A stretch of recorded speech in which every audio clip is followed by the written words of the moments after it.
दिल अगर हम बड़ा करेंगे तो थानसा जीतेगा, और जब त्रिपुरा में थानसा जीतेगा तो हम ये त्रिपुरा का थानसा को त्रिपुरा से बाहर ले जाएंगे और नॉर्थ ईस्ट का थानसा करेंगे।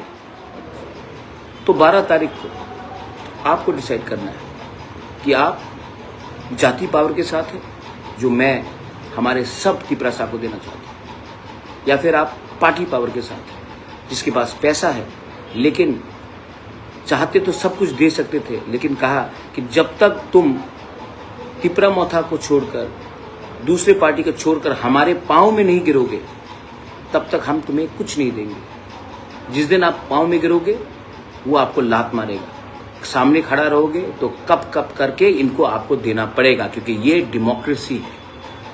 इसको डेमोक्रेसी बोलते हैं माननीय मुख्यमंत्री जी, नॉट ब्लैकमेलिंग को डेमोक्रेसी बोलते हैं। तो मैं आपको एक बात क्लियरली बोलना चाहता हूँ, टीचर्स रिक्रूटमेंट हर लैंग्वेज में होना चाहिए। एडीसी कोई मीज़ो बोलता है उनको भी चांस दीजिए, कोई काइपेंग हालाम चौराई बोलता है, मॉग बोलता है, चाकमा बोलता है, उनको भी उनके लैंग्वेज में टीचर्स को आपको चांस देना चाहिए।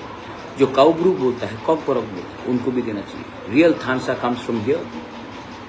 दिल अगर हम बड़ा करेंगे तो थानसा जीतेगा, और जब त्रिपुरा में थानसा जीतेगा तो हम ये त्रिपुरा का थानसा को त्रिपुरा से बाहर ले जाएंगे और नॉर्थ ईस्ट का थानसा करेंगे।